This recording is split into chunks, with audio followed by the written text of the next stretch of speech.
All right, we're live. How's it going, everyone? Welcome to the Unusual Pad podcast. Welcome to edition 2. Hope everybody's doing good. If you're live, please go ahead and drop a like or drop a comment or say something so we know you're live. Yes, sir. See ya, how's it going, brother? I'm doing great, man. It's an honor to be here again, sharing this Oh, platform with you, and excited for what we have to bring to the audience today, man. How oh, are you I doing? can't How wait. is California today? How's the weather? The weather's a little bit on the rainy side. It's been Oh, kind of drizzling since this morning, so it's not really looking so bright out there. But again, we're in Cali. I would never swap this weather for anywhere else. It's about 60, 70 degrees, and we're doing fine. it's awesome, man.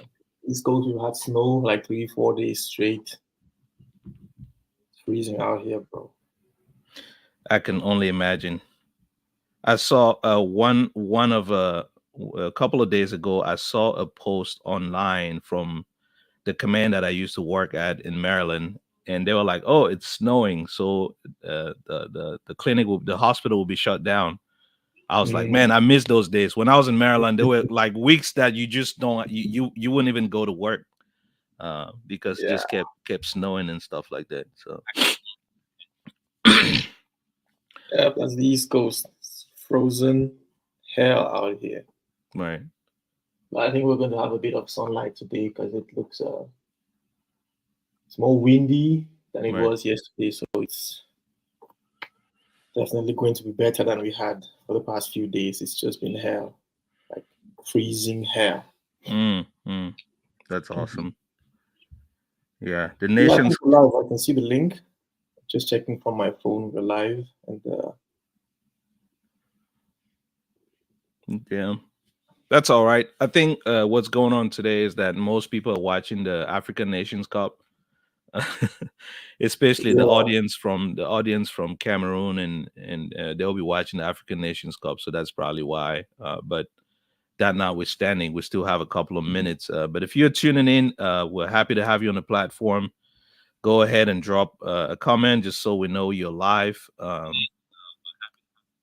As always, we're happy to have you all here on the show, and thank you so much for your feedback and that's why we're here. You know, those things do help us a lot when it comes to making sure the program is running smoothly. Mm. yeah. So in say 5, 6 minutes, we should begin. Yeah. Have you been following the African Nations Cup? I do the best I can, brother. I tried yesterday, and it wasn't a good look for me. That's all I'll say. Oh man, Uh, yeah. I I've mean, the only boys they did the best they could, but sometimes the best doesn't get you where you want to be. So nah. I watched their first game. I watched the game Cameroon and Guinea, and that game was just that week was a rough week because I had to watch Barcelona play Real Madrid. We got spanked 4-1. And then after that, I think it was the Cameroon game, and then it was the Dallas Cowboys game because I'm a huge Cowboys fan, and we got whooped by Green Bay Packers. So last weekend was a I needed to I needed to take like a mental health check last week. It was rough. Mhm. mm, All right. Who's online? If you're online, go ahead and let us know you're here. Drop a comment. I cannot wait for this edition today. The guests. Oh man, it's going to be amazing. Can't wait. All right, see, I'm gonna go ahead and play some good music here, so that way we oh, can. I'll play Omale Holy Ghost Fire. So I don't know if Chap. Let me see what Chaps thinks about this if he's in the studio. It's an African, Afro beats. I know how you feel about this, chaps. You're gonna love it. So trendybeats.com.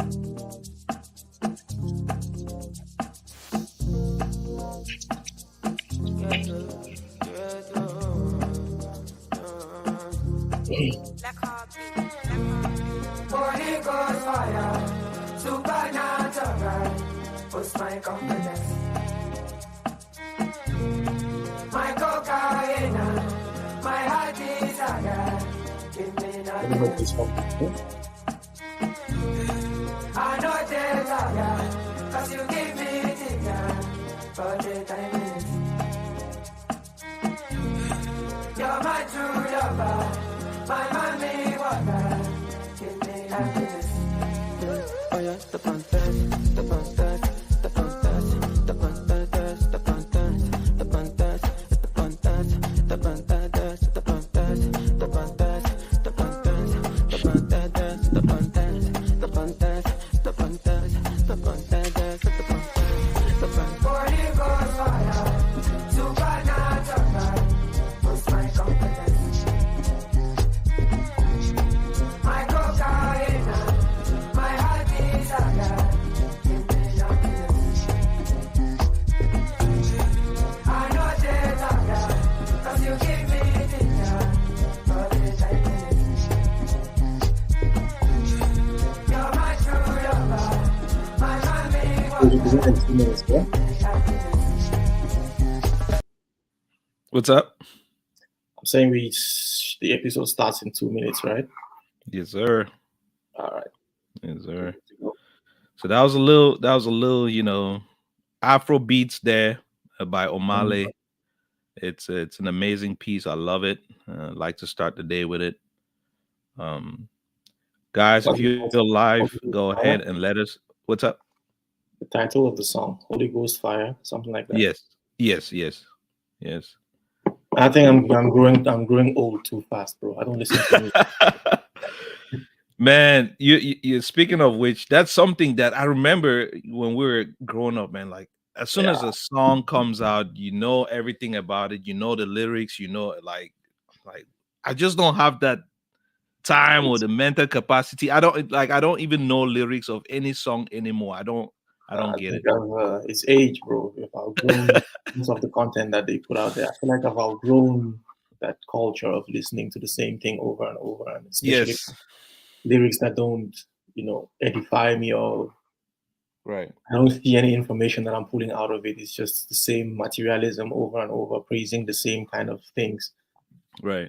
I don't know. It's hard for me to relate to the content in the music anymore. And I've always been a deep admirer of poetry. So Yeah. when the Yeah. poetic content of the music goes down, the quality of it is, I don't know. They say it's old age kicking in, or midlife crisis, or however they call it. I mean, I don't Like, think it is. I don't think it so, is. It's more so, when the music has changed, back in the days music yeah, used to have lots of like lyrical content, lots of soul in it, but now anyways, that's a different, let's save that for later. I think the time now yeah, is 10 it's 10 a.m. Pacific Standard Time. And yeah. I think we can go and get started. Hello everyone. Again, welcome back to the Unusual Pad podcast. Uh, I am very, very honored to have you all here. If you're just tuning in, please go ahead and drop a comment so we know you're here and we recognize you all officially. It is my pleasure, as always, to come on here once a month or every other 2 weeks to talk to you about certain things that I feel like we can come together and just kind of vibe together and grow together as people. I'm not here to, tell you how to live your life. I'm just here to tell you how I live my life. And I'm open to getting your opinion about how you live your life and the things that are working for you so we can come together and grow. So again, thank you all so much for the comments. Hey, I see my big brother. I see Louis Reyes. Thanks for tuning in, brother. I see you. I appreciate it, bro. Thank you so much for the support. If you're tuning in, please go ahead and just like, share on your platforms. We don't want this to be, we don't want to be selfish. We want you to share this with your friends, family, so that way we can all benefit from this. We have a powerful one coming up today, and I just can't wait to, to get to it. Tita, how you doing, bro? How you doing over there? How you feeling about this session today? Doing great, man. Doing great. I'm more than excited to be here, especially with the guests we have and the quality of the package that we have for the audience today. It's going to be exciting, value packed, thought triggering, and all that stuff put together. So I'm excited. It's a pleasure to be here with you, bro. Always. Just like you said, I would like to add a little bit more to it. When you look at the statistics on the viewers of our podcast, I would say over 90% of the people who watch, they don't share and they don't comment on it. So if you're watching this, please do us a favor, like, share, and subscribe to our social media channels. It helps get the content out to more people. And the goal of this is to help as many people as we can. So as long as we're helping people, we are happy to do this. We get reviews. It also improves the quality of the product that we put out. So thank you. And with that said, I think, Jay, let's get this party started. All right. Thank you so much, brother. Hey, today we will be talking about wholeness. We're going to be talking about wholeness, body, mind, and spirit. This would count as episode 2 of our self discovery season of the podcast. And, I can't wait to get into it. Last episode, we talked about identity, your identity being your anchor. And this is just a build up on what we talked about. We ended up last episode just, letting us understanding that our identity is more so our belief structure, our values, which is like our root that anchors us on the ground. Just think about ourselves as a tree. And this episode, we just want to go ahead and remind us of everything that we have in our arsenal as far as us being human beings, us tapping into our body. Like, what is your body? What is your mind? What is the makeup of your mind? And what is your spirit? And how does that come together to make you be a little or a very, very productive human being? And just so you're tracking, our next episode will be we're taking all those things we've learned and we're just going to go ahead and talk about those high performers habits. At the end of the day, we want to solidify, we want to go back to the drawing board and just solidify us, like make sure that before we start talking about family system, society, we understand where we're standing and we know ourselves. So self-discovery, again, is a journey. It's not a one-time thing. It's something that we got to keep working on. Um, we believe that self-discovery or self-growth can only be achieved upon when we explore our full potential. So I think that this topic is just going to go ahead and give us that balance, get us grounded. All right. So I'm excited to be here, and I'm excited to have the guest speaker that will be helping us. Just trying to, from his standpoint as a subject matter expert in the field, just kind of get us into it. So I'm very, very thrilled to be here. Before we go ahead and get started, I just want to say a couple of things, right? We all have the ability to become whoever we want to be, right? We all have the ability to become the best versions of ourselves. Uh, but why don't we do it? Why don't I do it? I'm not sitting here saying I'm perfect. I'm not, you know. There are times where I'm back on this 1 year journey of, I got to get this done. I got to get this done. And then after a while, I take a little break. And why is that? Why do we take those breaks, right? What's going on? Sometimes we feel like, oh, it's fine. I'll get to it. But just understand that when you waste 1 hour, 1 week, 1 month, it takes a toll on your personal growth. And that's why we're here. Before we go ahead and get into it, I just want to remind us of a few statistics that I took down as I was getting ready for this topic, right? Because it's good that we're back what we talk about with numbers, because the numbers don't lie. So as I was reading and preparing for this topic, I read that in terms of our physical health, the body itself, 6.6% of 25 years old and older in the United States engage in health and well-being self-care every day. That includes medical appointments, working out, and this reference from the National Library of Medicine, right? It also states that in terms of body, 74% of people in America associate self care with taking care of the body. However, more focus is put on the body, not on the mind. So we're working out to look good and stuff like that, but we're not conscious of what that gym, that grind is doing to your mind. And I believe the thing that keeps us consistent would make us more consistent if we stay, if we understood the impact of working out to our general health, the internal aspect of it, not the physicality of it. It will go a long way to make us consistent and really stay engaged in that. So that's about our bodies. Right now, the mind. In his book, The 15 Invaluable Laws of Growth, John Maxwell noted that a third of high school students never read another book for the rest of their lives. Also, he stated that 42% of college graduates never read a book after college, right? Another Yeah. publisher, David Gordon, claims that only 32% of the US population has ever been in a bookstore. So these numbers don't lie. That's about our minds, because that's how we grow our mind. That's how you develop that, that subconscious memory. That's how you grow, man. Like, we're not reading. Personally, I don't read a lot. But when I started realizing the impact of Mhm. how you think you grow because you're aging, but that's not the case, right? You just assume that I will grow because I'm getting older. Nah, if you're not consuming something in your mind, if you're not consuming, building your mind, constantly growing, your mind will not grow. So that's just one of the facts about that. And then, when in terms of spirituality, 33% of the US population identify as being spiritual, and that is from Gallup poll of 2023.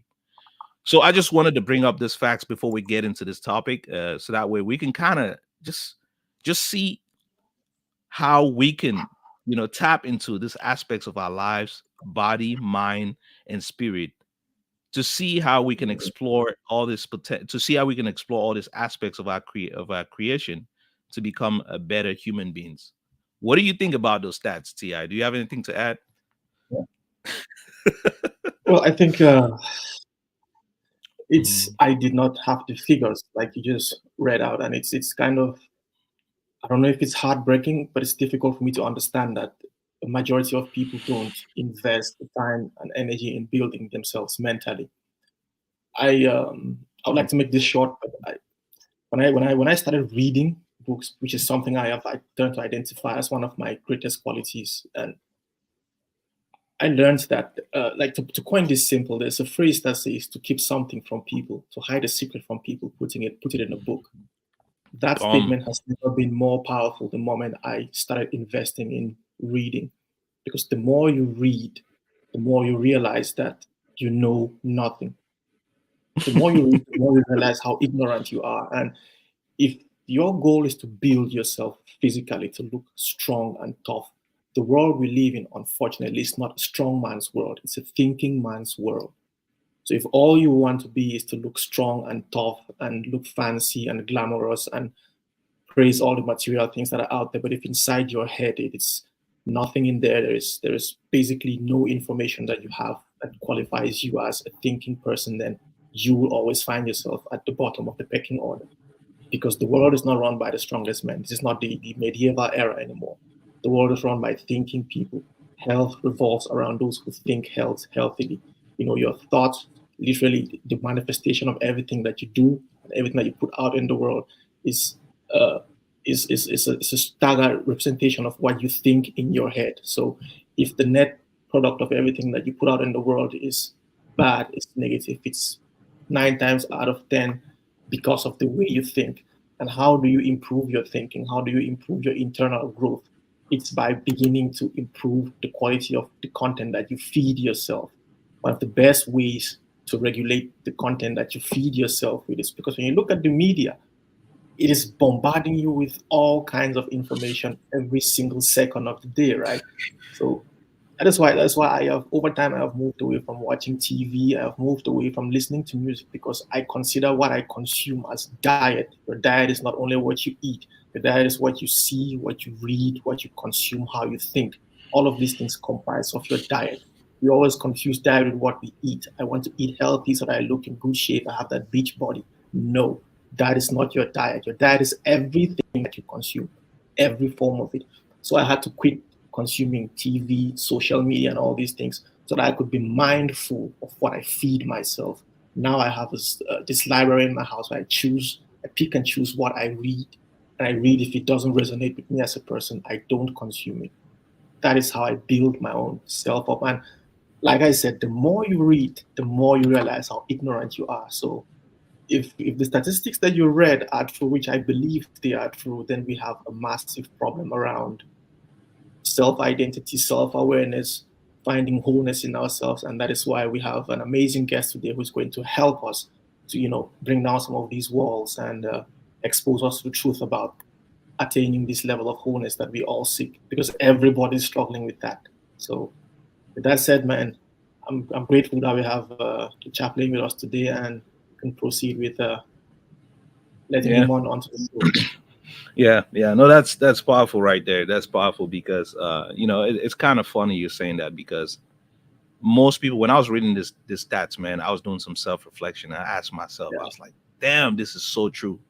Like, I know that, okay, thank God that I've always been, a lifelong learner, where I'm very humble and I'm always like curious about what's going on. And just come to realize, like, ever since I had my master's degree last year, I counted how many books have I read, ever Mhm. since I was done with school. Like, out of school, like, how many books have I read? I can count probably one. Now, one thing I do is I do have long drives to work. So Yeah. I do listen to audibles like every day. I listen to books and stuff Mhm. like that. But there's the difference when you sit down, you read a book, and you spend time, you journal, and you just, to build that memory. You read, you write it down, you recite, and that just helps Mhm. to empower the mind. So, I mean, in a nutshell, all we're doing here is this aspect of wholeness. We just want to usher you into everything that you're made as a human being, what your Mhm. makeup is all about. You're made up, your spirit in itself, your mind. We've never tapped into our like uh, like 20% of what our mind, mental capacity is all about. We've never explored it. No one on earth has ever, done that. Isn't that amazing? Like, you turn around, you look at the things that are happening in the world, and you're just like, man, imagine Yeah. that the car we're driving around came from someone, and that's because of their mindset and what kind of Yeah. information they're consuming in our bodies. So I don't want to spend so much time here. I think we have the subject matter expert that is going to come on live, and he's going to tell us. So before I get Lieutenant O'Reilly on board, I just want to do this officially, because this is a man that I look up to a lot, and I have so much respect for him. And ever since we spent our times with, I just want to go ahead and I would read a couple of things about, Lieutenant O'Reilly, and this is just the surface of what this man is all about. When he comes on here, he's going to talk about himself, and it's going to be amazing. And he's very humble, so don't be surprised. He may not even talk about himself. So again, joining us today is Lieutenant Christopher O'Reilly. Lieutenant O'Reilly is a chaplain in the United States Navy, currently stationed at Information Warfare Training Command, Monterey, California. Had the honor to serve alongside Chaps when we were both stationed in 2nd Battalion, 5th Marine Regiment, 1st Marine Division. That was 2021 April to, I think, when we just came back from our deployment in 2000. And geez, times goes by so fast. I can't. 2022, I believe. We were deployed together. We spend those lonely days out in the sea, together, and it just kind of get to know. And that's one thing I love about the military. When we go out on operations and stuff, we kind of bond and just kind of get to know each other at that personal level. So that is very important. So for those of you all on the call that don't know what a chaplain does as far as their roles and responsibilities, a chaplain in the military or in the Navy conduct worship and administer sacrament, right? That's one of the things they do. They facilitate religious ceremonies and services. They develop religious resiliency program for sailors, Marines, and Coast Guardsmen. They conduct seminars and retreat. They perform confidential counseling, so they are counselors. They accompany service members into combat. So you may hear, oh, chaplain, oh, he's the guy that just sits behind the scene and pray. No, they're going to unfamiliar territories. They're the ones that support us when we are basically crashing, because we do crash. Every human being is breakable. So Yeah. just imagine we're all in unfamiliar territories, but then you have someone that has to still be balanced to tell you this is not the end of it. You're okay. So they do stuff like that. They provide a combat stress support, which I already talked about. They advise commanders on religious matters, moral matters, and policy changes, counseling service members and their families. Chaplains are not typically licensed clinical counselors, which some of them are. However, they adhere to absolute confidentiality and are prepared to help people with many life changes, including work related issues. So they try to help us with work life balance. They do combat stress, like I already talked about, deployment, marriage, and family support. So they're that anchor. Like if you're deployed, they provide support to your family and things of that nature. Substance abuse, can't even speak. Grief, they help with the grief process and they help with finances. So I have taken so much time here fooling around, talking about myself and all these things. But now I would like to say it's an honor and a privilege to have my humble friend and a chaplain, uh, who is a very humble human being, and Lieutenant Christopher O'Reilly. So I'm going to go ahead and add Chaps on the stage right now and give him a moment to talk about himself. Hey, LT, how's it going? It's going good. How are you, Che?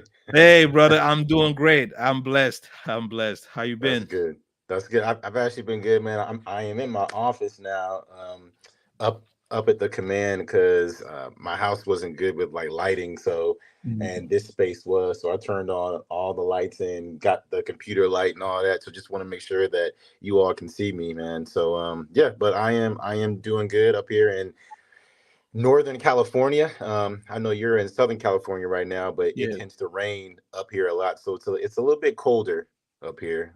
So, But yeah, things are going good. Things are going good. sounds good, LT. Hey, I'm so happy you honored. When I was talking about, and I was like, man, I need to get Chaps on the platform. I was like, I need to get you because I know what you've done to me personally, and I know what you've done for our sailors. But to me, I was like, would he have the time to do this? And I was like, man, I hope he does. So now I was like, okay, let me do. As soon as I send you that invite, and you were like, hey, I'm gonna take it, brother. Like I was just it's been amazing, and I really appreciate it. Yeah. Before we get into it, I just wanted you to maybe have a moment or so to kind of tell our audience who you are and just a little bit about your experience and things of that nature. Okay. Yeah. So, Chaplain Christopher O'Reilly came on to active duty service in 2020, and went to Second Battalion, Fifth Marines. Well, actually went to headquarters battalion first, and then rotated over to 2-5, and now I'm here at Information Warfare Training Command, Monterey, with a wonderful command, wonderful triad commander. Matt Dalton, XO Casey Elbert, and Master Chief Laura Stout. And we're just doing some phenomenal things here, caring for sailors and making sure that what they do here at this A school, they can go out into the fleet, and take what they've learned here and be successful sailors. And apply that knowledge, not only with mind, right? And as a chaplain, I kind of help with the spirit piece, Right. to make sure that they are whole, right? Mind, body, and spirit.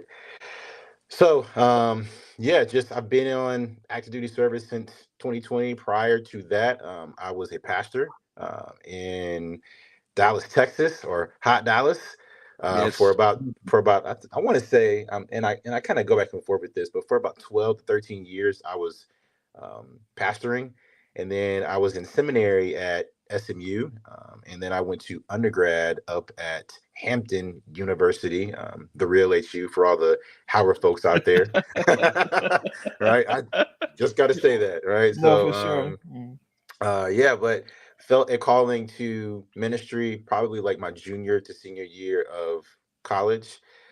Wrestled with that calling for a while, and then accepted the calling once I graduated. and then found myself in the doorway of Perkins School of Theology at SMU in Dallas, Texas. Pastored for a while, and then met a Navy chaplain. He's retired now, a retired '06 chaplain, Herbert Griffin. Met him, I believe, while he was a '04 or in '05, and we had a conversation at Mockingbird Station in Dallas, Texas, for about 2 or 3 hours, and I was just sold. I knew that this was the ministry and the calling that God was pulling me towards, and that meant to be a Navy chaplain. So yeah, I'm here Sounds now. good. Sounds good. That's that resume. It's a hell of a resume, chaps. And one thing I've always admired about you is how humble you are and how you're able to connect with people, irrespective of their religious beliefs, their life preferences and things like that. That right there to me, it just tells me exactly what kind of a chaplain and a human being you are, because Mhm. most people always like, oh, I'm a chaplain, I'm not. No, no, no, you're that person that anybody can go to when they're dealing with something, and then you kind of just bring them closer and tell and remind them about who they should be, like who they are, and things that they should be doing to make sure that they're not in crisis. So I really Yeah. appreciate you being on the platform, chaps, and it's an honor. Thank Thank you you. so much. All right. Thank you. So I think let's just go ahead and get into it. So that way we can pick your brain. I know I have you here for a few minutes. Mhm. That way we can pick your brain as much as we can. And please, if you're tuning in and now, just go and drop a comment. So that way, if you have questions, concerns, let us know in the comment section. Just drop, like, if you have something you want Chaps to talk about. But for right now, I have a few questions, and I cannot wait to have Chaps, just get to help me out with that. So we'll go and get into it, Chaps. When it comes to wholeness, what is wholeness from your expertise, and why is it important? What is wholeness all about?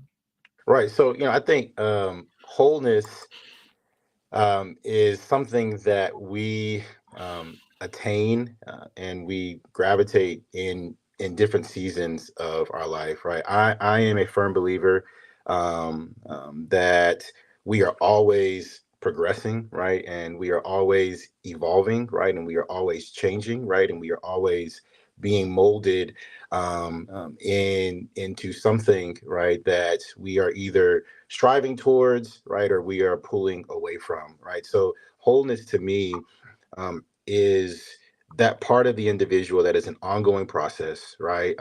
They are always trying to mend from like wounds, right, or to change something or that has been damaged, right, on them, right. But it helps the individual to lessen the stressors in life, and be connected and aligned with mind, body, and spirit. Right. I think of the the old nursery rhyme, right? Humpty Dumpty, right? Yeah. Sat on a wall. Humpty Dumpty had a great fall. All the king's horses, all the king's men couldn't put Humpty Dumpty what right back together again, right? And when you read each stanza, right, it's the same thing over and over again, right? He Mm, sat on a wall. He had a great fall. He fell over. He was shattered, right? And all the king's horses and all the king's men could not put him back together again. And as I got older, I started thinking about that, right? I was like, one, he is sitting on a wall, right? And then he falls over, and then he is asking somebody else, right? Or he might not be asking anyone, right? But people are assisting, right, to help put him back together. And then as I got older, I was thinking, well, where is his initiative in that? Right. Where is his thought process of maybe I shouldn't be sitting on this high wall, right? And if I am sitting on this high wall, and if I do fall over, right, and then I am damaged or I am cracked, all right, am I asking for the help that I need? And I think as service members, whether you are sailors or Marines or Coast Guardmen or Army or airmen or civilians, right? I think wholeness starts off first with introspection, right? About your current situation, right? and realizing and owning up to the fact that you are damaged but not broken. Mm. Right. Mm. And when you realize that you are damaged, right, then you have to have enough courage, right? As Michael Jackson would say, right, to look at the person in the The mirror, mirror. right? Yep. And then when you see those wounds, right, and those sores, then it takes you to take the first step in seeking the help that you need. And that's Mm. why I think that wholeness is an ongoing process, right? We are always journeying in that. Some seasons are better than others. Um, but as long as we keep moving forward, as long as we keep pushing forward, right, and we keep seeking and trying to find those individuals to help us, right, then I think we can attain that, right? Mm. So, but wholeness to me is that two pieces, right, coming together, right, to create unity and to be in a harmonious state. Mm. Uh, and Yeah, but I think it starts with us first. Yep. And I love using the reference of Humpty Dumpty, right? I think we can learn from that. No, true. Yeah, True. that's quite True. amazing. Yeah. Yeah, chaps, I think that's quite amazing what you just said, and I'm really grateful and happy to have the opportunity to speak to someone like you and express what I think as far as this is concerned, because I used to, I've struggled with existential questions my whole life. I would say for the most part of my life, I've always asked myself, what's my purpose? Why am I here? Where am I from? Where was I before this life that I live? And Mm-hmm. what happens beyond this? And, it's amazing you used the story of Humpty Dumpty, the question you asked about where is his own initiative in putting himself together. So Mm-hmm. that resonates with me, because when I had these moments where I would go into these dark places and struggle with my own self, like, why am I here? And why is there suffering in the world? That's a question that a lot of people try to escape from. Why is there suffering? Right. So this got me to thinking so much. And I would like to refer to what Chase said in the beginning about reading, which is also something that I invested a lot in over the last few years. The first thing I did was I took this moment of introspection where I would question myself every night before I go to sleep. And I would wake up with these same questions, and I would ask myself, who am I? What is my purpose? And what am I grateful for? And I leave these questions in my head all day.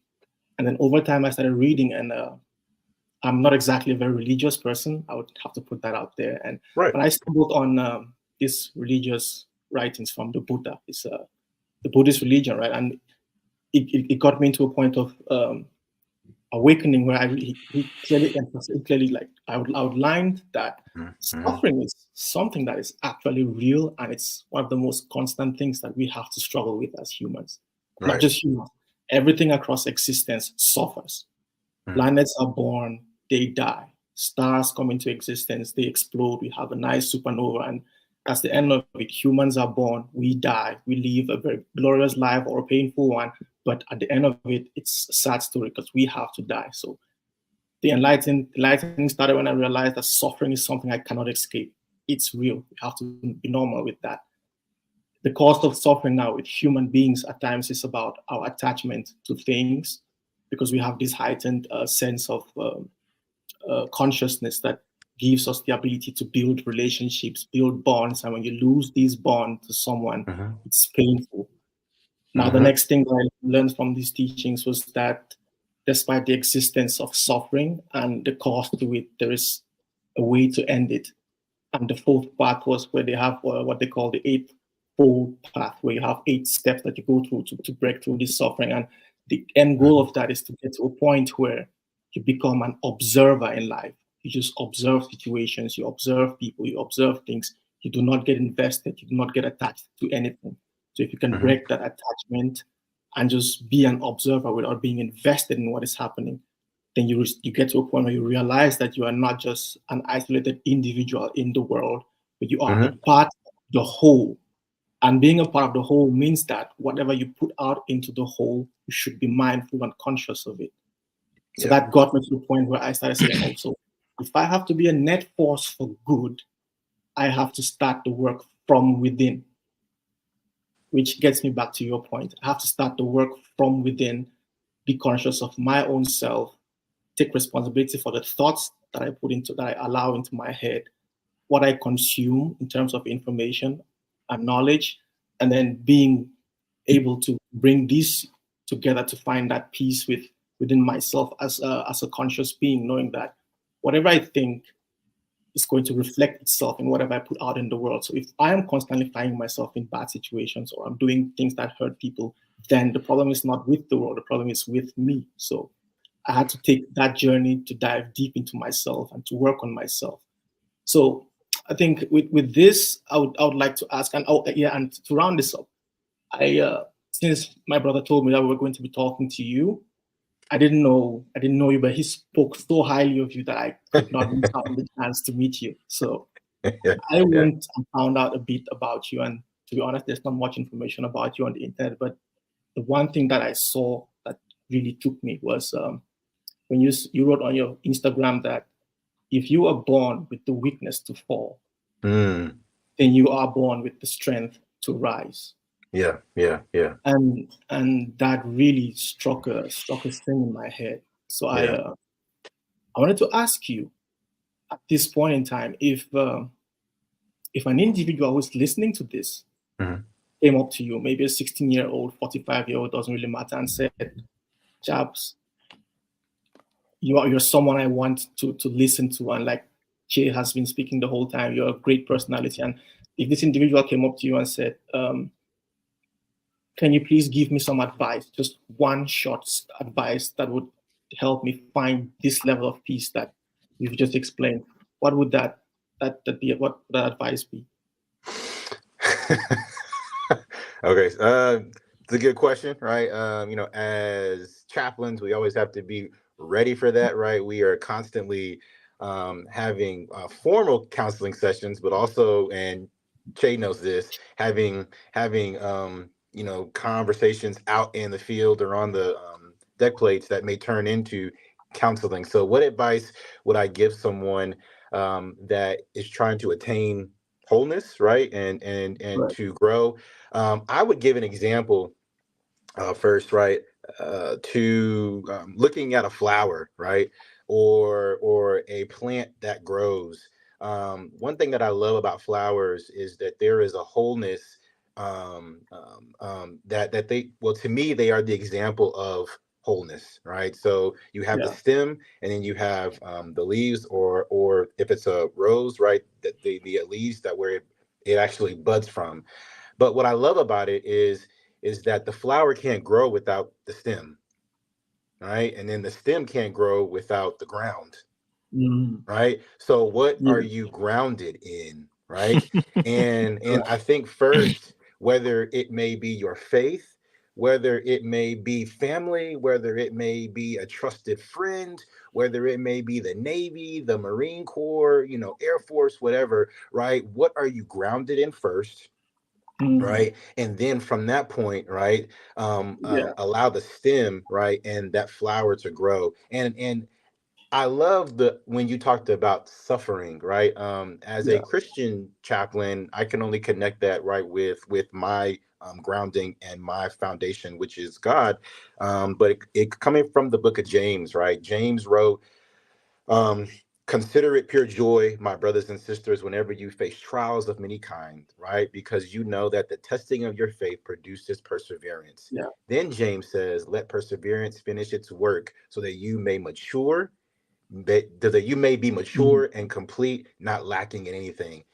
One thing I love about that, when James said that, whether you believe in God or not, right? I think that can speak to yeah. anyone, right? Um, Yeah. James was saying to embrace, right, the trial, right, to embrace this situation, to embrace the difficulty that is in front of you, right, because the only way to get over it, or to get um um um past it, is you got to go through it, right? And I know Che knows this reference as well, right, coming from 2-5, right, and being with Marines, right? Yeah.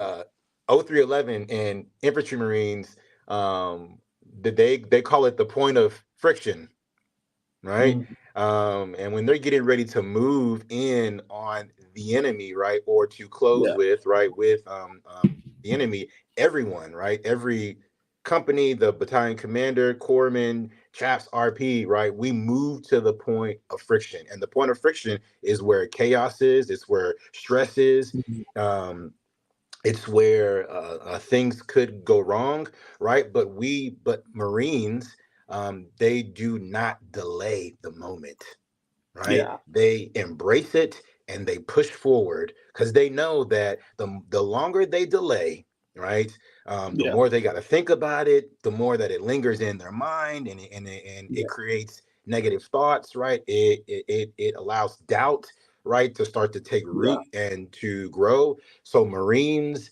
and corpsmen with Marines, the chaps, everybody gravitates to that point of friction to get the job done so that they can move on, right? So my words or phrase would be to that individual, whether they're 16 or 45, is Mhm. what are you grounded in, Yeah. right? What are you connected to, right? What is Yeah. driving you forward? Um, and like we had a guest speaker here a couple days ago, Lieutenant Mike Kwan out of Norfolk, right? A wonderful guy. He Mhm. brought up the question of what is your why and why are you doing it, Oh, yeah. Chase says that a lot to me. He says that right? a lot. Right. So yeah. Yeah, So what are you grounded in? yeah. Yeah. I think that was powerful, man. I would say this is just amazing because it goes Mhm. to solidify, what we started talking about last episode, as far as what are you True. grounded on? True. Because Mm, if you do not understand what you're grounded on, yeah. which is your identity, Yeah. you're basically like, a leaf that gets blown away by the wind, and you just go True. whatever direction, and that creates a lot of instability in your life. Hmm. And one True. thing that I did admire when you were talking about, wholeness, is the aspect of Mhm. being evolving. Because the thing that most of us think is that we have arrived. Like most of Mhm. the times in life, we like, man, I am this now. I have arrived, and there's no more growth that can occur in me, and there's no more. And then we get hit with that reminder, like ding, ding, ding. Hey, you're not there yet. And then Mm, we're like, oh, why is this happening to me? Why shouldn't it happen to you? Those pain, those suffering moments, they're there to take you back to the drawing board. Like, hey, be a little bit humble. You thought you were good, but right now Mhm. go back and fortify your mind. Go back and remind yourself what you're grounded on. Go back and work on your body, because that's what we're talking about. So again, for the sake of time, chaps, that was powerful. I'm gonna keep pushing forward because I feel yeah. like, man, there's a whole lot that we have to talk about that we have not touched yet. So please, bear with me. So from my understanding of wholeness, right? I've always referenced wholeness as in, I look at it from a standpoint of me being a human being. I always relate wholeness to body, mind, and spirit. Mm, Now, please correct me if I'm wrong, if that is what wholeness is all about, and maintaining a balance between the body, the mind, and the spirit, and just help me explain the relationship between the body, the mind, and the spirit. Is there even a relationship with in terms of that? yeah. I think there is a relationship, right, between your mind, right, your overall state of being, which is your body, right, and if you are a religious person or a spiritual person, your spirit. I think the connection of those two, or of those three, must be um, connected for the individual to start on the journey of attaining wholeness. But I also would say that they must also be aligned, right? Yeah. To well, in some degree, right? Because if my mind and my heart, right, are not aligned, right, then my spirit is in disarray, right? I know, I think a wonderful example of that, is when Dave Ramsey's, right, when he talks about, finances, right? And then trying to get your money right and saving and all that. And I remember I was listening to one of I wouldn't say it's a podcast, but one of Dave Ramsey's deals when he was talking to an individual about their financial situation and their credit card stuff and all that.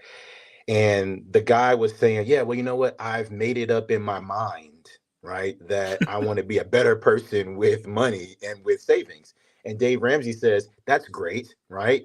He was like, but since you've made it up in your mind, that's an awesome thing, right? But is your heart following that as well? And I thought that was so profound and powerful because it got me thinking, you know, you know, I can make up and make a decision about changing, right? Right. But it's those heartstrings, right, that kind of pull on us. And my mind is thinking, you know what, I want to do this better and then do this better, right? But if my heart is not in connection with my mind Yeah. and aligned, right, then my New Year's resolution only lasts for 1 week, right? Me saving only lasts for 2 days, right? And when I'm on the computer and I see that advertisement pop up with like the latest Jordan or like the latest suit, right? It pulls on my heartstrings, right? Man, I definitely need to have that, right? And then my mind just goes along with it. And then we're buying something again. And then my finances are in a disarray. And I think what Dave Ramsey's was saying is that you can apply that to anything, right? And he was telling this man, he's like, it is cool that you have made up in your mind, right, that you want to change, but your heart also has to go along with that as well. Mm, So I think in some seasons of our life, they must be aligned, right? So that we can start the journey of becoming whole and a better individual.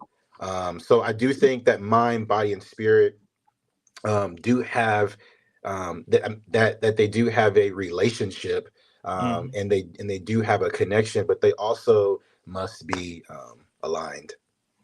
Yeah. Yeah, that's powerful, and that alignment comes with what we talked about a couple of weeks ago about being that discipline aspect of things.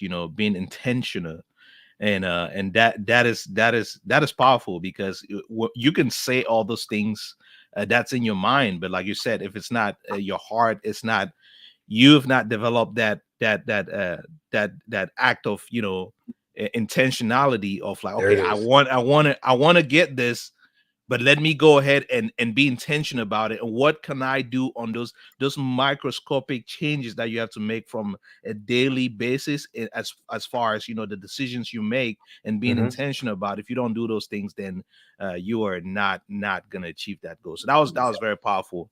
Right. What you got, Very good. Tita? Yeah, I mean, I would like to throw something into that, but before we get to that, I think there's an interesting question for you chaps, if you don't mind. It's in the chats, and it says, "Is wholeness environmental dependent?" That's from Olga Roy. So is wholeness dependent on your environment? And Maybe the that's society, and yeah. Right. Well, I think the famous philosopher, right, Karl Marx talked about the utopian society. I remember learning about that when I was in college, um, freshman year. And one thing I pulled from that is that Karl Marx talked about the utopian society being, like, was it perfect, right? Where everything is harmonious and things are in alignment, right? And things are operating in such a way, right, where everybody just gets along.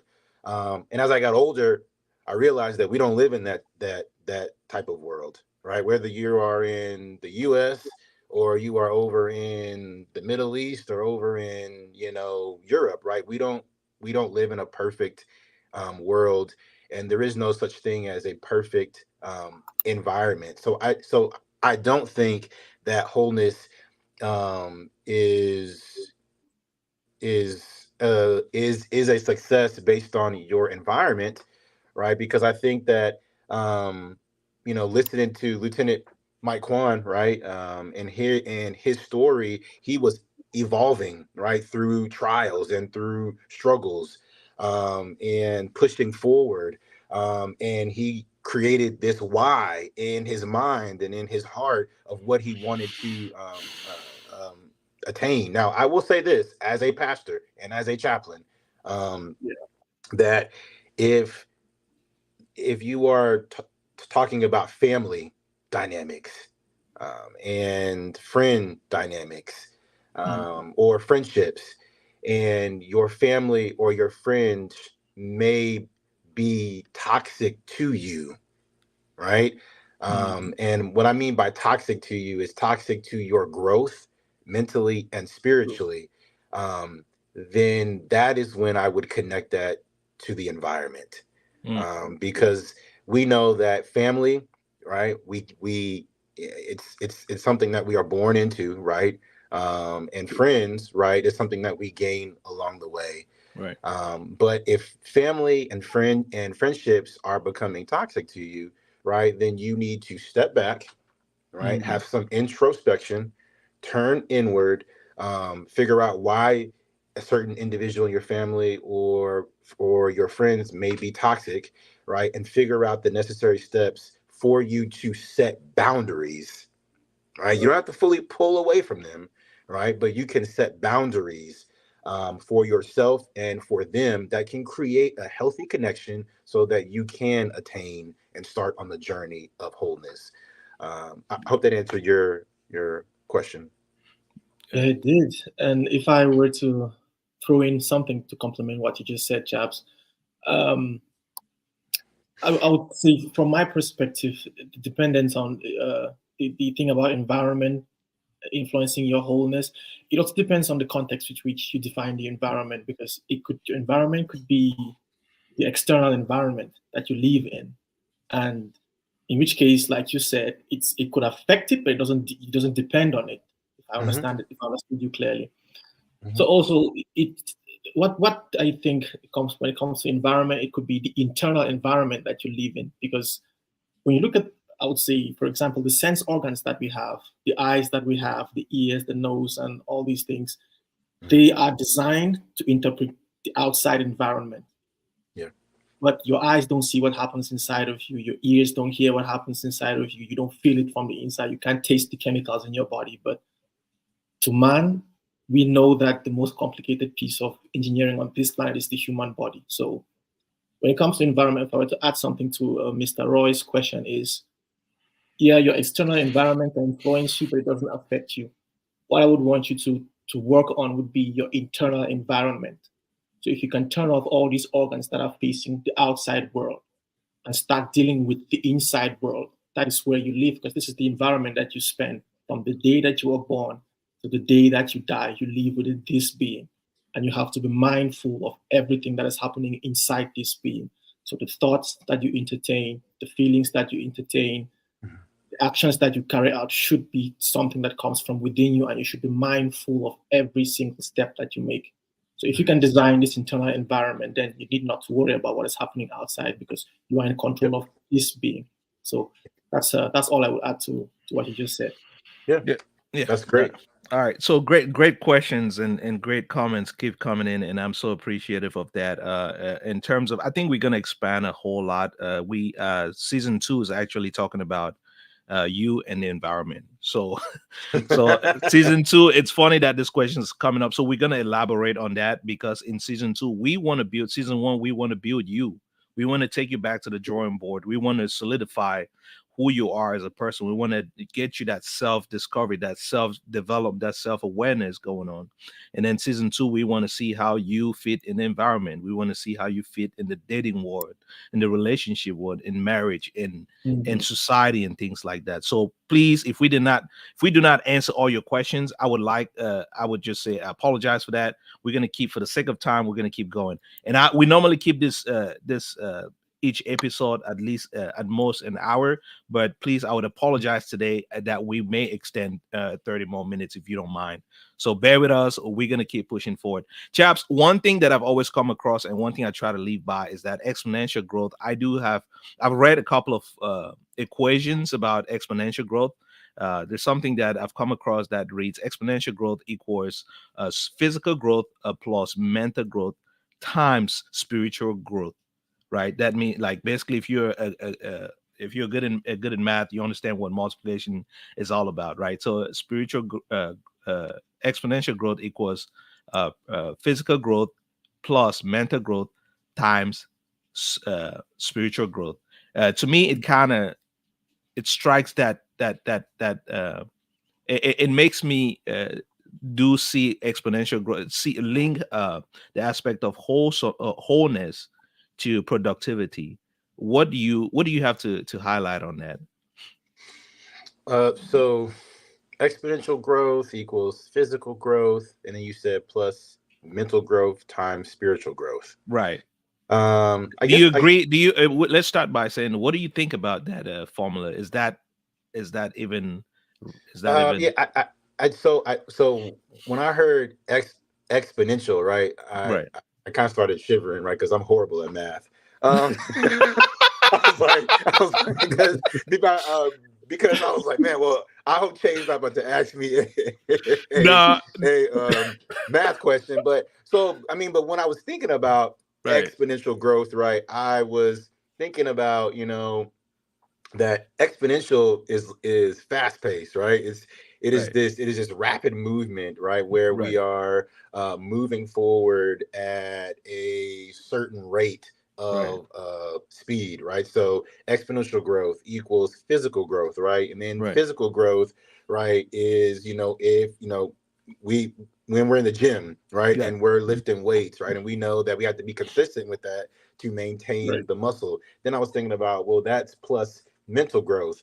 Mental growth is the same thing as I would connect it to physical growth, right? Because not only am I being consistent, right, with what I eat and when I go to the gym, I also have to be consistent with what I listen to and what Right. I hear, right, and what I read, right, and what's in my diet, not only food wise, but also my diet of what I'm reading, right, and what I'm watching, and who I'm listening to, right, and then times spiritual growth. So I would, and again, I think it's a wonderful equation, Mm. but exponential makes me think of fast pace, Right. right, and moving forward. Right. And I think, like I said before, right, that it is that wholeness is a process. We are always moving. We are always growing. We are always evolving. Mm. And as a chaplain and as a pastor, I'm always telling people, right, that you aren't on anyone's timetable of growth, right? Just because somebody else is at point C and you are still at point A does not mean that you need to hurry up and get to point C, right? Because you're You gonna you come back to point B. right, right. Because there's something between A and C that you need to learn, and it's at point B. So if you hurry up and rush the process, right, or a sermon that I wrote, called what was it? I just titled it, called shipping and handling, right? It's like when we're online and we're trying to buy items, and when we get to the part before we pay for it, we see the drop down box where it says, do you want it in 2 days, do you want it in 4 days, do you want it in 5 days, or do you want it overnight? Well, Mm. with all those options, right, only one is free, and the free one is always the longest, which is like 7 days. And if we choose, 2 days or 4 days or overnight, we have to pay for that, Yeah. right? So I think even in our growth process, if we decide to rush that, right, we have to pay for the residual effects of that. And the same thing connects with when we buy items, when we buy those shoes and we rush them, right? We might get them 2 days later, but the box might be damaged, right? It might have a hole in it because the shipper who was trying to get it to you fast was like rushing, right? And even the item in it might be damaged. So for me, I think it's a wonderful equation, right? But Right. I would just say that growing and finding wholeness is a journey, right? And as Mm. long as you are gaining and being consistent with physical growth, Right. as long as you are gaining and being consistent with mental growth, Right. right? And as long as you are being consistent with your spiritual growth, I believe that you will grow exponentially, right?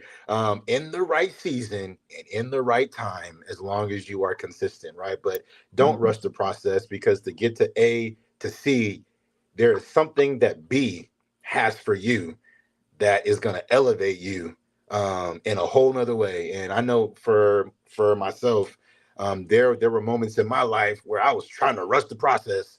Right? I was like, come on, God, like, because I can do this right now. And God was like, hold up, player, right, right. So he was like, slow down, trust the process, knowing that if you're consistent physically, consistent mentally, consistent spiritually, at the right time, at the right season, I will exponentially, right, grow you. Yeah. And Yeah. you'll Yeah. you'll be all the Yeah. better for it, right? So, shipping and handling, right? What you pay for Right. is what you get. Yeah, I think I think that is very powerful, and the thing I like about what you said is all about the aspect of being consistent. Hmm. Because I think we live in a time where we thrive this instant gratification, and that's why we're hurting right now because we want things right now, and we're not consistent about we're not intentional about our growth process, and we're not being consistent about the Hmm. things we do, but Yeah. we want this. I want it right now. I want to feel happy right now.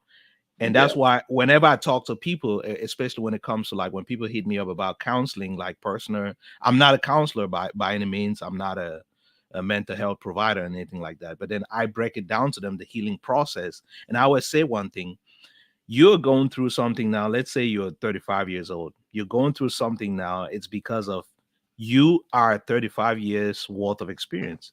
Hmm. That's who you are right now. And for you to heal, you can go get a pill and take, which is good. No offense. Like I'm all for taking pills and stuff like that when in terms of mental health or helping yourself. But you have to go back to the drawing board. You're hurting right now because you probably missed that step B that you were talking about.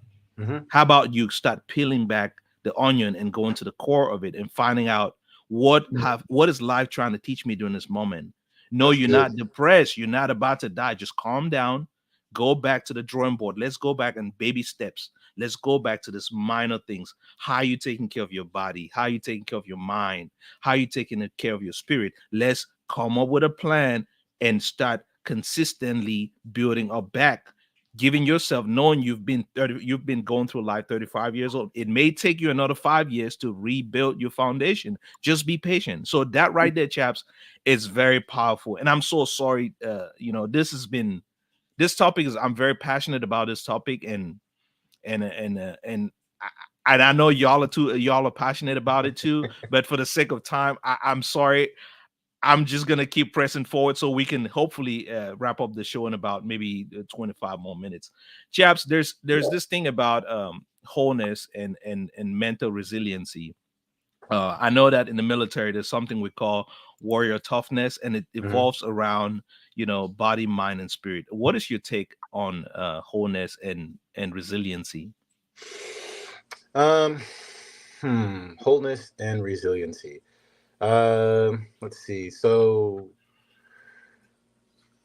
we throw, and this, Che, in the sea services, right? Navy, Coast Guard, Marine, Mhm. Marine Corps. We're always throwing the word resiliency around, right? Yeah.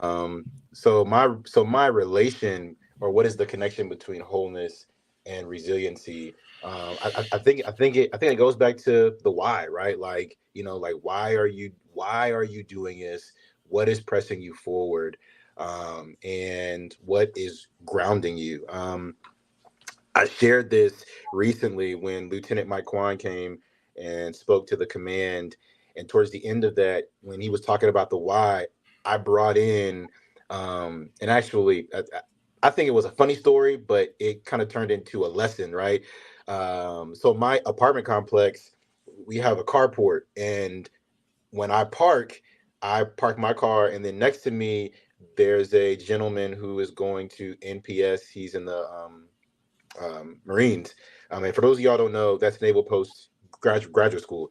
So he parks his truck there, and in between our cars, I started noticing that this spider, right, would like come down from the light and create this web, right? And I would see it, and then at first I kind of got scared because he was kind of close to my car, and I hate spiders, man, right? Yeah. So I would try to move around and all that, so I don't break the web.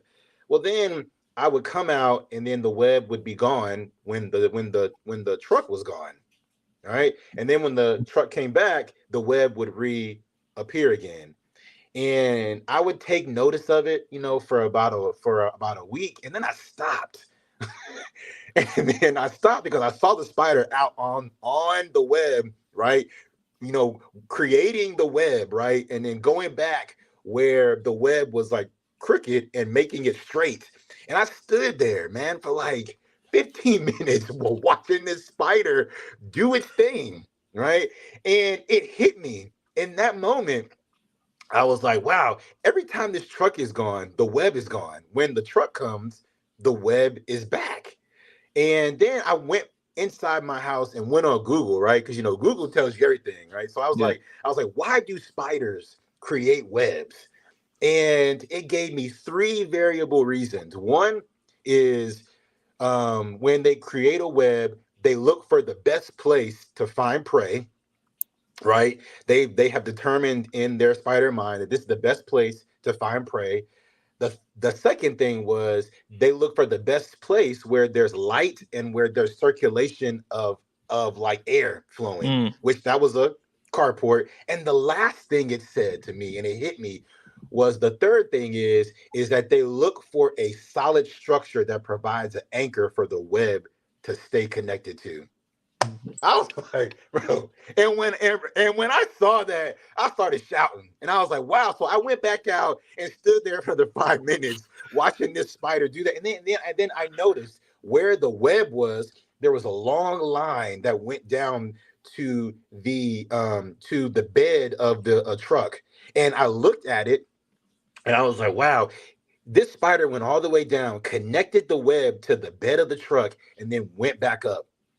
And I was like, that to me is not only a definition of what it means to start the process of wholeness, but to also be resilient.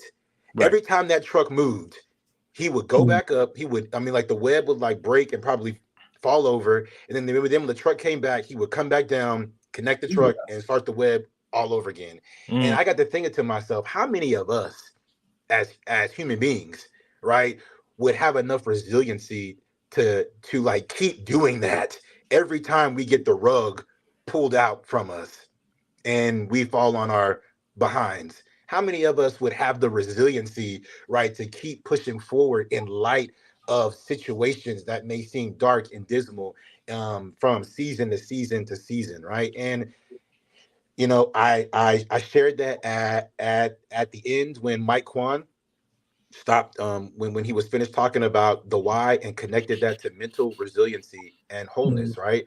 That spider that is this small is more resilient than some of us walking today. True. I mean, like, Amazing. yeah. So and it was just crazy. I was like, a spider that scares everybody, right? I mean, like when we see something this small, people start shouting and they're like running and they're trying to hit it with a shoe, right? Or a broom, whatever. But this spider has more resiliency, right? To keep wanting to spin that web every time the truck drives out to go to work. And when the truck comes back, it waits, it's patient, right? It's consistent. When the truck comes back, it spins the web, shoots it back down, connects to the truck, goes back up, and starts to create the web again.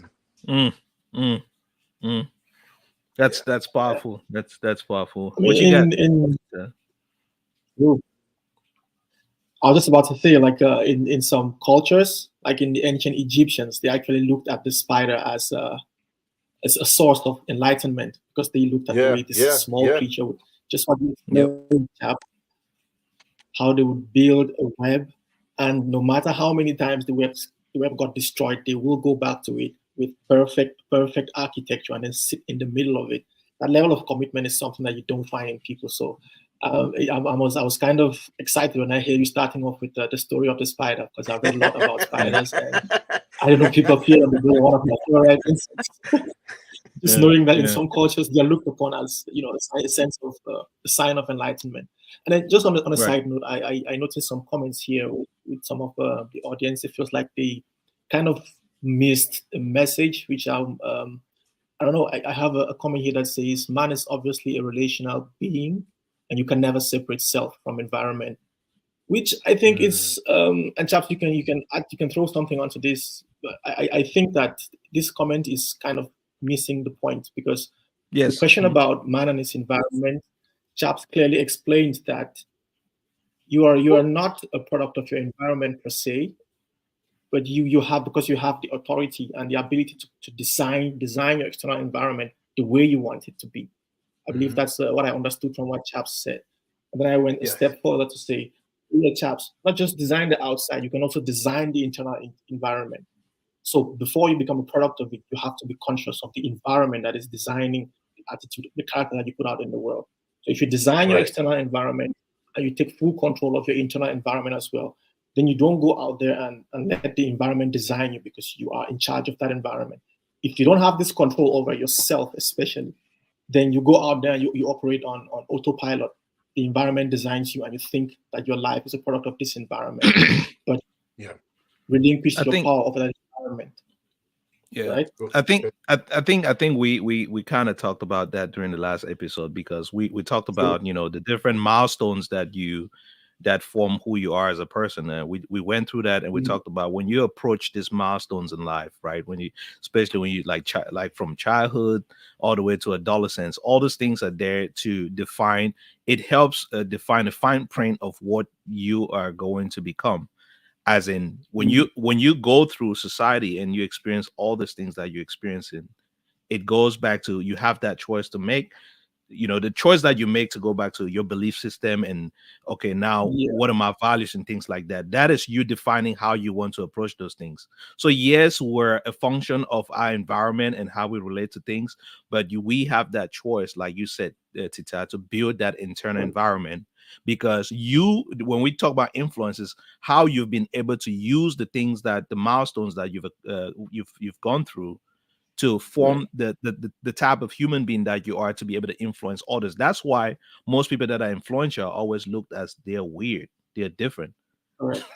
because to the norm, they don't fit the norm. So when they talk to you, you're like, man, there's something odd about this guy. And then you realize he's influencing you, he's changing everything around them and all that stuff. So Yep. Yeah. again, we can keep talking about that, but let's press forward. So as we're getting ready to wrap up, chaps, we got about maybe 13 minutes left here. I just wanted to pick your brains, man. What are some of your recommendations that you have, because when we do this podcast here, or we sit and talk, I like the audience to take home, if not just the information, but something to add on their toolbox, right? Mhm. What are some of the things you have, as far as recommendations, in terms of enhancing that wholeness, that body, mind, and spirit? If you don't mind, if you want to break it down, body, mind, and spirit, what are some of the things that I can do to enhance that holistic, that balance between body, mind, and spirit? Right. That's a great question. In my opinion, right, a healthy body, a healthy mind, and a healthy spirit is all connected to your diet.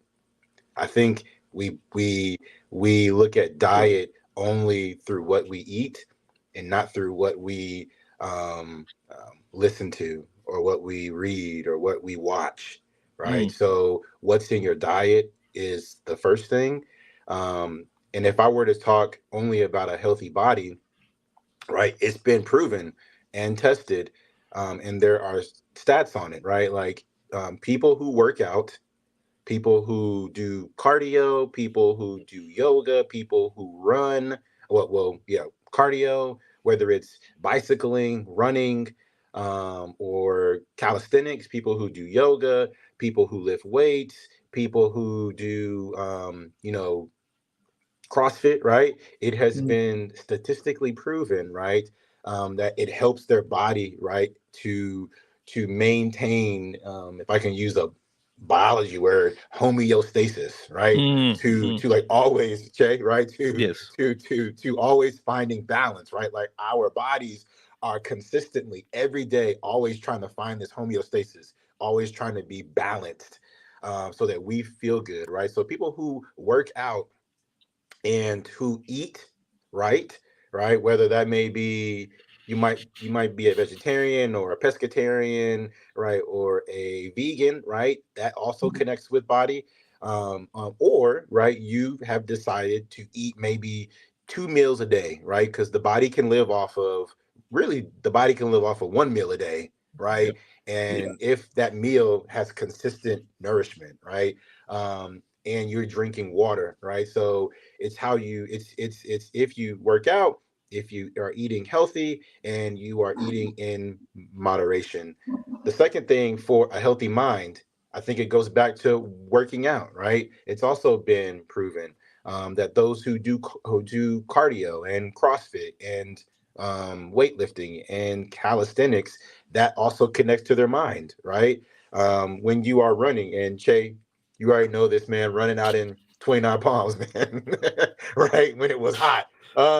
Right? Yep. It gets the blood flowing, right? Yeah. And it removes the toxins when you are sweating. It gives you a clear mind to think, right? So that's also connected, whether you're running physically on a track, whether you're running on a trail, whether you are walking in a pool, right? Whether you are on a treadmill, right? Whether you're doing calisthenics, CrossFit, something that is pushing you and exerting you forward, right? And pushing out those endorphins and allowing you to sweat. I think the last thing would be a healthy spirit. As a chaplain, right? As a Navy chaplain, we live in a pluralistic setting, right? So we are providing spaces for all people, regardless of their faith group or not, right, to be able to be in a safe space to worship. But as a Christian chaplain, um, we are connected to, the Bible and what the Bible says, right? And one of the things that I know, is that Paul talks about, it's great to work out your body physically, right? But the internal thing of the spirit and you having that relationship with God is the most important thing. And I can only reference two as well, right? The greatest commandment, which is in forgive me, which is in Matthew, right, where Christ says, love the Lord your God with all your heart, with all your soul, and with all your mind, right? So, what are you grounded in? Whatever faith that may be, right? What is grounding you, if it is a faith, right? Or if it is a group that you are connected to, if it's family, if it's friends, if it's the military, if it's a call to conscience or a passion that you have that helps your spirit, right, to grow and to become more mature. But all of them are connected: body, No, mind, and spirit. appreciate that. I'm gonna thank you, Chaz, for that. I'm gonna say read a few comments here. Muma Bosi, bro, it's a pleasure to have you on the platform. He said, Shaw Christ, he said, Shaw Chris, sorry. We need to develop physically, mentally, socially, and spiritually. Brother, that's spot on. That's true. And Yeah. Bay Kingsley said true growth actually occurs when your resilience is tested Mm, 100%. No Yeah. matter how good you are, no matter how good you are at something, you will always face adversity. Bro, this is powerful right there because Yeah. when I am a big fan of pushing resiliency, and whenever I talk about resiliency, people that are going through something, they get super offended. They hmm misunderstand what resiliency is all about. It has nothing to do with you being a tough guy or girl. Resiliency is just basically building yourself. It's more so like a preventative approach for when you go through something, you don't completely crumble, but you at least have that. It's like arming yourself. It's like going to combat with some ammunition versus going to combat with no weapons, no bullets, no nothing. hmm So that's what resilience is all about. And there's no person, there's no human being, chaps, you and I know there's no human being that has never, that say I'm at the level where nothing frightens me or I'm not Yep. scared of anything. Yep. When we go through those moments and things like that, even us in the military, you get scared. But what do you fall back to? You fall Yeah. back to the trainings you've been doing. You fall back to what is in your subconscious memory. You fall back to what do you believe in? What are you grounded on? Right? You fall back to Yeah. your faith. If I die today, the reason that keeps you going through those bullets, that whatever, is I'm in good place right now with my faith. If I go today, hey, I'll be in paradise. I'm happy with that. You're okay with that. Yeah. So that's what resilience is all about. It has nothing to do with being a tough guy. It's Yeah. just basically, providing yourself with those tools so when you do face adversity, you can grow. You can handle that better. And I think you when you were talking about your recommendations for maintaining that healthy body, healthy mind, and healthy spirit, I was kind of brainstorming and just kind of see what I do. I try to do. I'm not perfect, I've been saying, I'm not perfect, but what I do for a healthy body is at least try to uh, I try to, like when it come time in terms of preventing diseases, I'm a corpsman, so we do disease prevention, Mm-hmm. living my life in a way that will prevent me from getting sick. Right? Try to, like, I can list them all and all that stuff, but that's not the point. For me to maintain a healthy body, I have to master the law of pain. That Yep. is deep, right? We can go into it, but I would not. For me to become having a healthy body, I have to eat right. You already talked about that. Regular physical exercise, medical appointments. We as corpsmen or as medical providers, we turn to self-medicate a lot. So one thing that I've been doing a lot since 2024 started was like at least going to see a doctor instead of sitting home and thinking I'm diagnosing myself for this and that. Healthy minds, keep the brain exercise regularly. You already talked about that, chaps. One thing that I do understand is that when we exercise regularly, it does improve our memory. It helps, those neural connections repair, brain cells and cleanse our brain and just take out those toxins and all that stuff that you talked about. Working out and exercising has been greatly linked to reducing anxiety, depression to a Mm-hmm. great extent, and there's a lot of studies on that online, and please do check it out. I don't want to misquote the statistics, but there's a lot of correlation between physical exercise and mental health that Mm-hmm. tells you that you can do that. And working out constantly does increase like those happy hormones. We're talking about serotonin, dopamine. It does boost our sex hormones, estrogen and testosterone. There's a whole lot of that out there.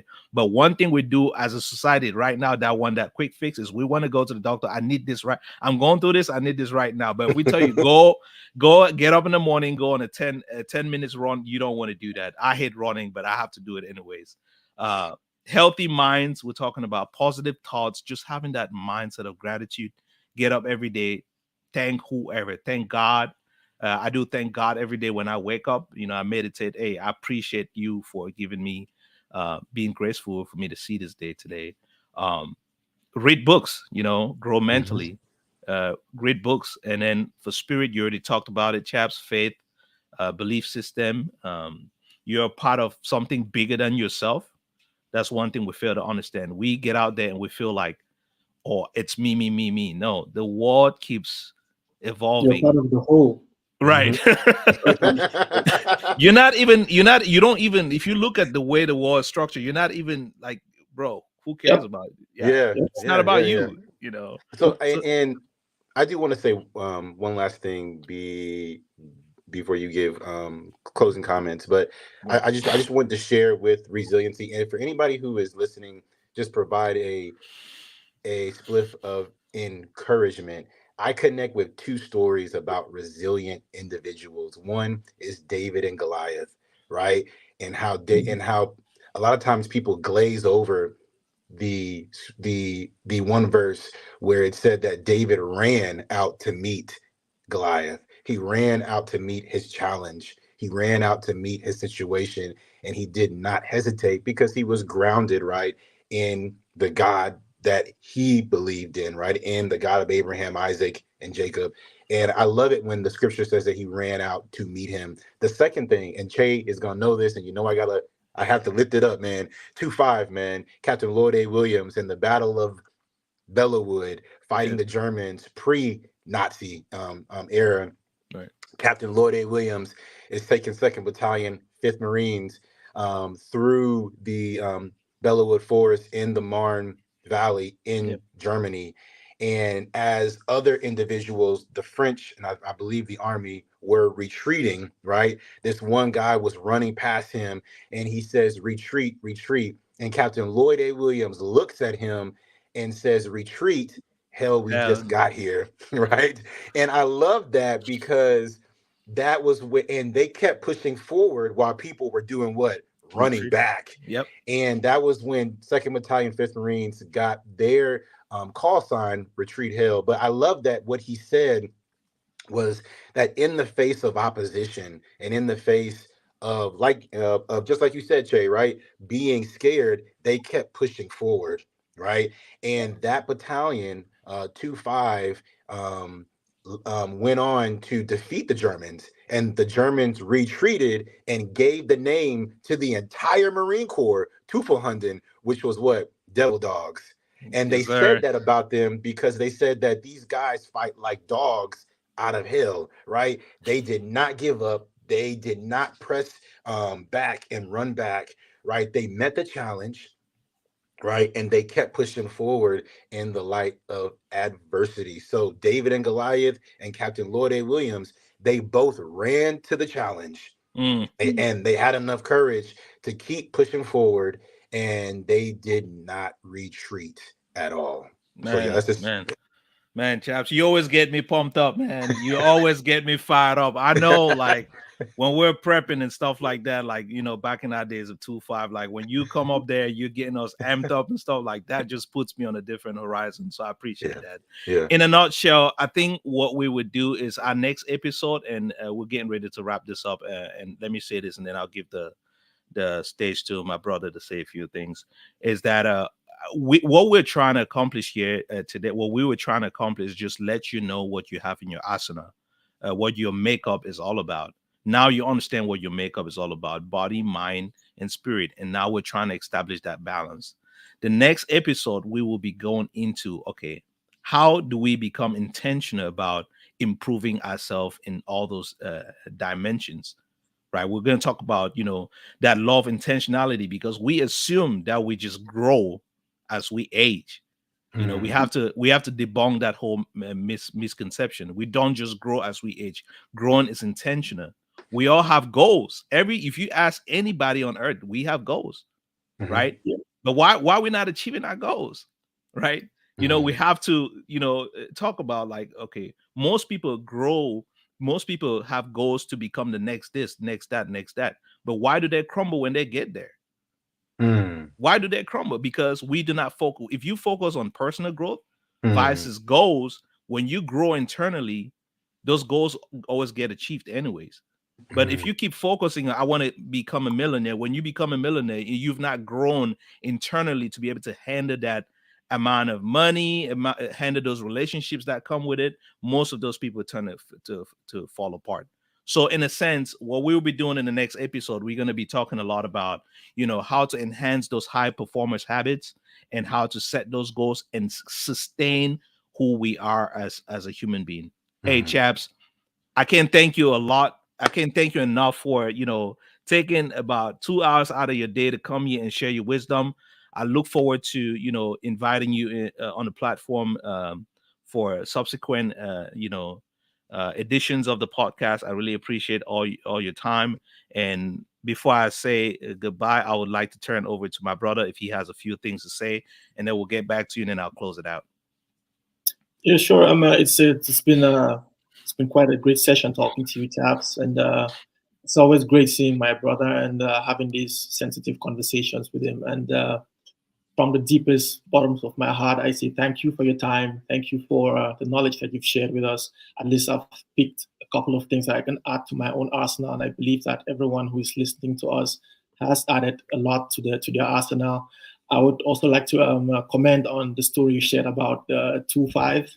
I mean, I first came across that in a movie, then I read it in a book, and I thought, well, this is fiction about the captain who said, "Retreat hell." There's this movie about aliens that invaded California, and they fought right down to the last man. They won with almost nothing left in the magazine, and it was quite amazing. I thought this was fiction. So knowing that this is real life, I would say I salute you guys for that. And to add one last piece to what I got from Che, especially about the practices that you do to build this level of awareness and wholeness within yourself is, I believe that we talked about meditation, but we just passed over it, passively. But the one thing that has really helped me a lot is that I have made it a habit for the last 4 years to at least commit 15 minutes every day in silence and to meditate. And that's why I touched on the point of having the ability to shut down your senses and disconnect from the real world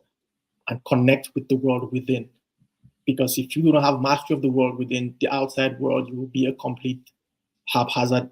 You're just operating on autopilot. You don't have any control over it. So the one thing that I would wish people get from me, from us, to add to whatever they have in their toolboxes is to commit a time every day and a place, even if it is just 60 seconds, to sit in quiet unison with yourself, understand your thoughts, your emotions, and the physicality of your own being.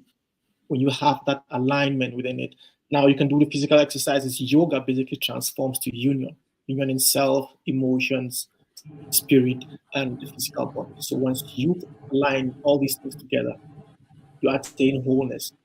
And then that's when you get to realize, like Chase said, you're not alone. You're not a unit in existence. You're a part of the whole.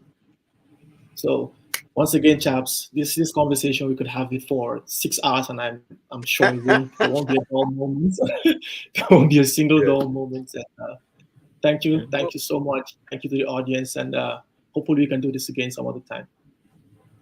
Yeah, thank you, Che. Just for allowing me to be here. Right, I thank you for the opportunity, and like I told you before, brothers, I want to support y'all's vision, right? And I just thank you for giving me the opportunity to do that. And one last thing, Che, it just came to my mind. God just put it right in my mind, man. It is so amazing that you put this together. I mean, that you all put this together, and you talked about mind, body, and spirit. Well, Che, in the Navy and in the Marine Corps, we got a motto: what? Honor, courage, and commitment. Yes. And I think it connects together. And I was thinking about this, T, while you were talking, man. It's so crazy, right? And I'm gonna just share this to everybody that is viewing. Honor your body, right? Have courage in your mind, and have a committed spirit. Man, that's deep, bro, man. Honor, courage, and commitment, man. And that's what we lean on. That is what grounds the Navy and the Marine Corps to grow as that stem and to bloom. And I think what you put together, brother, it just connects. Honor your body, have courage in your mind, and have a committed spirit. That's deep, chaps. That's deep. I really appreciate it, brother. Thank you so much. As always, you know how I feel. We talk behind the scenes all the time, and I appreciate all that you've done to me personally, all that you keep doing to our sailors and Marine team out there. And on that note, I say this is family. You're always welcome to the platform. There's a lot, especially when we go into the next season of this podcast, talking about relationships and all those type of things. Like, there's a lot that I would lean to you for you to come on the platform and share your experience and your expertise. So thank you so much, chaps. On that note, ladies and gentlemen, it's been an amazing show. If we did not get the chance to answer all your questions after this edition, we'll go back and we'll read the comments. We'll provide feedback. As always, continue to provide feedback. Make sure you're always sharing our page as well. Make sure you're liking, share this with your friends, family, and all that stuff. We're not here. I'm not here, or my brother's not here to grow alone. At the end of the day, there's nothing that we want to gain from this. Like, there's nothing financial. We created this time, put this together because of the things that we've experienced, and we want to share our experience with you all.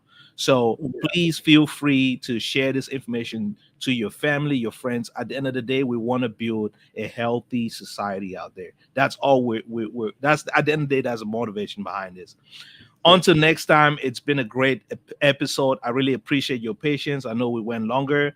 The next episode will be on, like I already said, high performance habits and goal settings, and it's going to be, we're trying to get that live again on February 17. If not sooner, it will be February 17.